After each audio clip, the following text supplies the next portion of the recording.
एक सर्वसमीकरण है a square minus b square is equal to a plus b और ए माइनस बी। ये आपके सामने एक सर्वसमीकरण लिखी हुई है। ये कहता है कि अगर ए स्क्वायर किया जाए फिर माइनस बी स्क्वायर किया जाए, उसका आंसर आपको मिल सकता है ए प्लस बी और ए माइनस बी। हमने ये सर्वसमीकरण पढ़ी हुई है। आज हम पढ़ेंगे इस वीडियो में कि सर्वसमीकरण का यूज करके हम कैसे सवालों को आसान कर सकते हैं।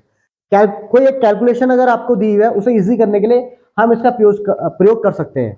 कैसे कर सकते हैं? मान लीजिए आपको सॉल्व करना है 72 का स्क्वायर माइनस 71 का स्क्वायर, इसको आपको सॉल्व करना है। 72 स्क्वायर माइनस 71 का स्क्वायर आपको सॉल्व करके बताना है कि इसका आंसर कितना होगा। ठीक, तो देखो आप अगर आप इस सर्वसमीकरण का यूज ना करें तो आप इसे कैसे करेंगे? आप क्या करेंगे? आप 72 मल्टीप्लाई 72, तो 72 का स्क्वायर का मतलब क्या है कि 72 मल्टीप्लाई 72, और 71 का स्क्वायर का मतलब क्या होता है? 71 मल्टीप्लाई 71। तो इनकी मल्टीप्लाई करके आप 72 की यहां मल्टीप्लाई करेंगे और ऐसे यहां पे आप 71 की मल्टीप्लाई करेंगे। उसके बाद जो आंसर आएगा आप उसको इसमें से इसको सब्ट्रैक्ट करेंगे तो आपका आंसर आएगा, जो कि आपका बहुत समय लेगा। तो देखो इसको हम इस तरह से ना करके हम यहाँ पे क्या यूज करेंगे, इस सर्वसमीकरण का यूज करके हम बड़ी आसानी से कर सकते हैं। कैसे? ये सर्वसमीकरण क्या कहती है कि अगर ए स्क्वायर माइनस बी स्क्वायर है तो आप उसे एक बार जोड़ दो और एक बार घटा दो। तो देखो ए स्क्वायर माइनस बी स्क्वायर है, ए का काम 72 कर रहा है और बी का काम 71 कर रहा है, तो ए स्क्वायर माइनस बी स्क्वायर है। तो जब ए स्क्वायर माइनस बी स्क्वायर है तो हमें एक बार से जोड़ देंगे और एक बार से घटा देंगे और हमें आंसर प्राप्त हो जाएगा। एक बार जोड़ देंगे और एक बार घटा देंगे। तो देखो एक बार अगर आप इससे जोड़ोगे तो देखो आंसर क्या आ गया? 2 और 1 3 और 7 और 7 14 मल्टीप्लाई, ये ब्रैकेट का मतलब मल्टीप्लाई है। आप 72 में से 71 गया, कितना आया? 1 आ गया, तो इसको क्या हो गया? 143 कम 143 1 जा 143, आपका आंसर मिल चुका है।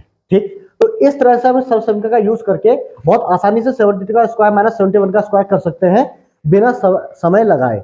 अब देखिए इसी को हम क्या समझते हैं कि जब भी दो क्रमागत संख्याएं दी है 72 71, दो क्रमागत संख्याएं उनके वर्ग है, उनका अंतर हमें निकालना है। तो जब भी इस तरह का सवाल हो आप क्या कीजिए, आप सीधे उनको जोड़ दीजिए। तो कितना आ गया आपका? 143, और यही आपका आंसर है, क्योंकि जब आप इसको घटाएंगे तो आपका 1 आएगा और 143 मल्टीप्लाई 1 आपका 143 ही रहेगा, तो ये आपका आंसर है। इसी तरह से देखिए अगर मान लीजिए 94 का स्क्वायर है और माइनस 93 का स्क्वायर है, अगर आपको ये करना है आप क्या करेंगे? अगर हम सर्वसमीकरण को देखेंगे तो हमें क्या करना पड़ेगा? एक बार ये जोड़ने पड़ेंगे, एक बार घटाने। सर्वसमीकरण कहती है कि ए स्क्वायर माइनस बी स्क्वायर, यानी कि एक बार से आप जोड़ दीजिए, ए और बी को जोड़िए, एक बार घटाइए। तो ए और बी को एक बार हम जोड़ेंगे तो कितना आएगा? 9 4 और 3 हो गया आपका 7 और 9 9 आपका 18, तो 187। फिर आप इसे घटाएंगे तो घटा के आपको क्या मिलेगा? 1 मिलेगा, तो 187 मल्टीप्लाई 1 187 होगा, तो ये आपको आंसर मिल चुका है। तो इस तरह से आप इसे शॉर्ट ट्रिक भी कह सकते हैं, शॉर्ट ट्रिक से भी आप इसका यूज कर सकते हैं। एक और ले लेते हैं हम, तो 112 का स्क्वायर माइनस 111 का स्क्वायर करना है। क्लियर हो गया? 112 माइनस 11 स्क्वायर 112 का स्क्वायर और 111 का स्क्वायर करना है, दो क्रमांक संख्या है, आप इनका स्क्वायर करना है। तो अगर हम ये सर्वसमीकरण लगाएंगे तो एक बार इसे हम देखिए, एक बार हम इसे जोड़ेंगे, एक बार घटाएंगे। तो जब आप इन्हें जोड़ेंगे तो कितना जाएगा आपका? 3 2 2 2 2 3। अब जब घटाएंगे तो 1 आने आए, तो मल्टीप्लाई 1 करेंगे तो 2 2 3 रहेगा, तो यही आपका आंसर आ चुका है।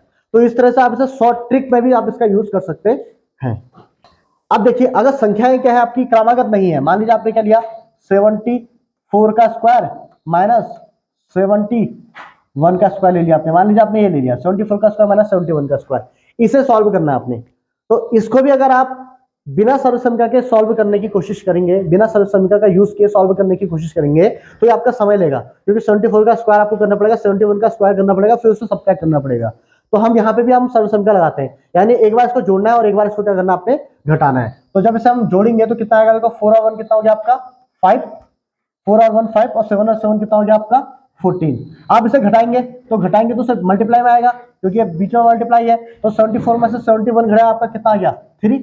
अब आंसर क्या आएगा आपका? मल्टीप्लाई कीजिए, 5 3 जा 15 और 4 3 जा 12 और 1 13 और 3 1 जा 3 और 4, तो यह आपका 435 आपको आंसर मिल जाएगा बहुत आसानी से। ठीक है।